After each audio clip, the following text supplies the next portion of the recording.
Lecture à voix haute d'extraits des 20 romans de la série des Rougon-Macquart d'Émile Zola. Premier roman, La fortune des Rougon. La vie de Pierre Rougon et de Félicité Puech. Enfin, Pierre Rougon était seul maître au logis. L'enclos des Fouques lui appartenait en fait, sinon légalement. Jamais il n'avait compté s'y établir. C'était un champ trop étroit pour son ambition. Travailler à la terre, soigner des légumes, lui semblait grossier et indigne de ses facultés. Il avait hâte de n'être plus un paysan. Sa nature, affinée par le tempérament nerveux de sa mère, éprouvait des besoins irrésistibles de jouissance bourgeoise. Aussi, dans chacun de ses calculs, avait-il vu comme dénouement la vente de l'enclos des Fouques. Cette vente, en lui mettant dans les mains une somme assez ronde, devait lui permettre d'épouser la fille de quelques négociants qui le prendraient comme associé.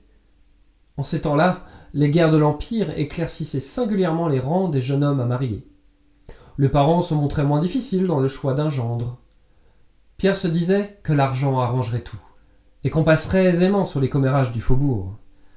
Il entendait se poser en victime, en brave cœur qui souffre des hontes de sa famille, qui les déplore sans en être atteint et sans les excuser. Depuis plusieurs mois, il avait jeté ses vues sur la fille d'un marchand d'huile, Félicité Puech. La maison Puech et Lacan, dont les magasins se trouvaient dans une des ruelles les plus noires du vieux quartier, était loin de prospérer.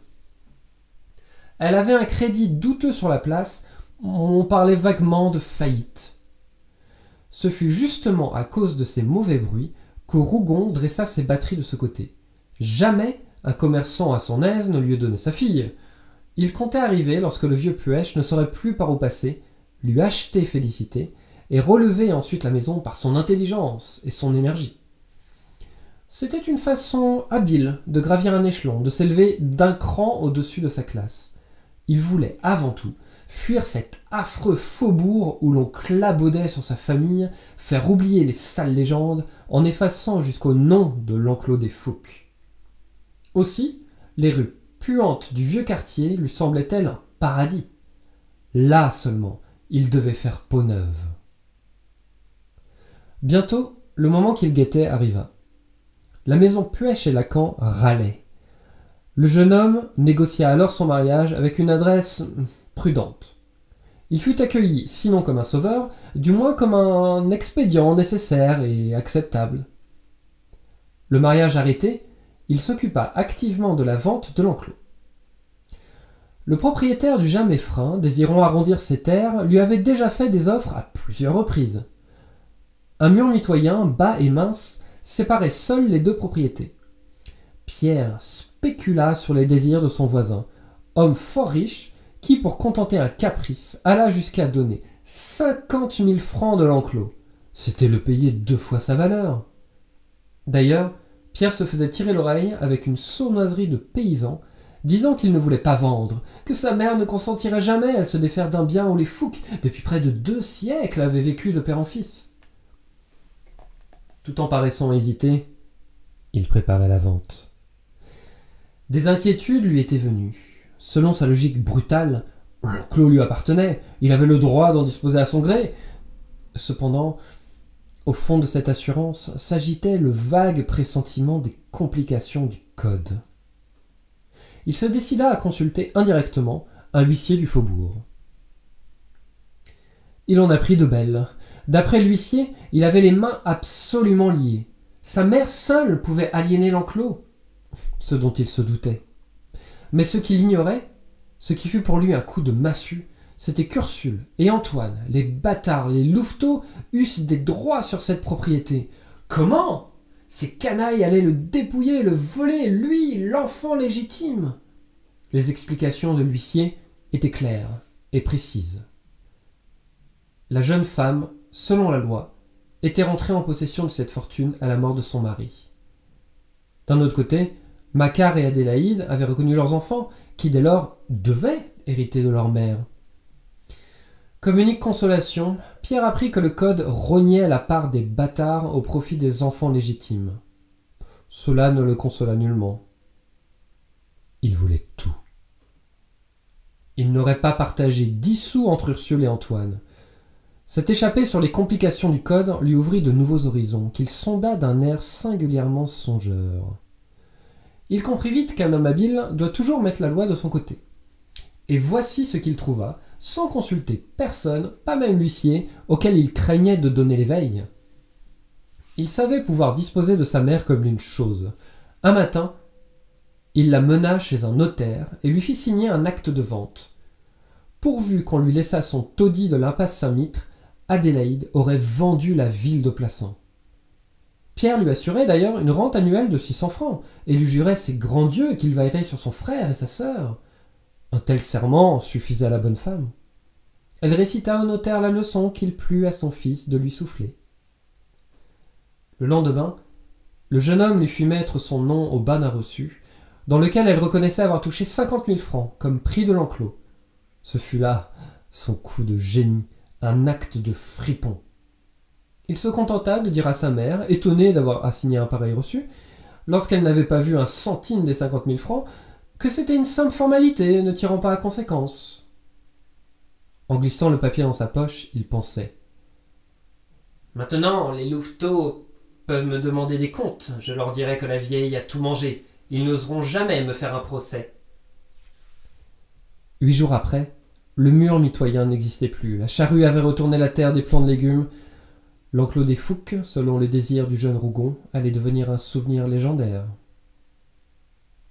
Quelques mois plus tard, le propriétaire du Jaméfrin fit même démolir l'ancien logis des maraîchers qui tombait en ruine. Quand Pierre eut les 50 000 francs entre les mains, il épousa Félicité Puech dans les délais strictement nécessaires. Félicité était une petite femme noire comme on en voit en Provence. On eût dit une de ces cigales brunes, sèches, stridentes, au vol brusque, qui se cognent la tête dans les amandiers. Avec sa laideur, Félicité avait une grâce à elle qui la rendait séduisante. On disait d'elle qu'elle était jolie ou laide à volonté. Cela devait dépendre de la façon dont elle nouait ses cheveux, qui étaient superbes. Mais cela dépendait plus encore du sourire triomphant qui illuminait son teint doré lorsqu'elle croyait l'emporter sur quelqu'un. Née avec une sorte de mauvaise chance, se jugeant mal partagée par la fortune, elle consentait le plus souvent à n'être qu'un laideron. D'ailleurs, elle n'abandonnait pas la lutte. Elle s'était promis de faire un jour crever d'envie la ville entière par l'étalage d'un bonheur et d'un luxe insolents. Et si elle avait pu jouer sa vie sur une scène plus vaste, où son esprit délié se fût développé à l'aise, elle aurait à coup sûr réalisé promptement son rêve. Elle était d'une intelligence fort supérieure à celle des filles de sa classe et de son instruction. Les méchantes langues prétendaient que sa mère, morte quelques années après sa naissance, avait dans les premiers temps de son mariage été intimement liée avec le marquis de Carnavant, un jeune noble du quartier Saint-Marc. La vérité était que Félicité avait des pieds et des mains de marquise, et qui semblait ne pas devoir appartenir à la race de travailleurs dont elle descendait.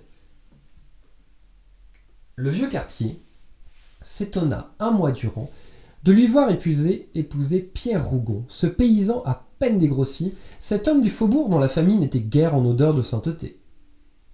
Elle laissa clabauder, accueillant par de singuliers sourires les félicitations contraintes de ses amis. Ses calculs étaient faits.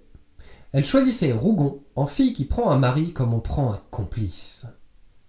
Son père, en acceptant le jeune homme, ne voyait que l'apport des 50 000 francs qui allaient le sauver de la faillite, mais Félicité avait de meilleurs yeux. Elle regardait au loin, dans l'avenir, et elle se sentait le besoin d'un homme bien portant, un peu rustre même, derrière lequel elle put se cacher, et dont elle fit aller à son gré les bras et les jambes. Elle avait une haine raisonnée pour les petits messieurs de province, pour ce peuple efflanqué de clercs de notaire, de futurs avocats qui grelottaient dans l'espérance d'une clientèle.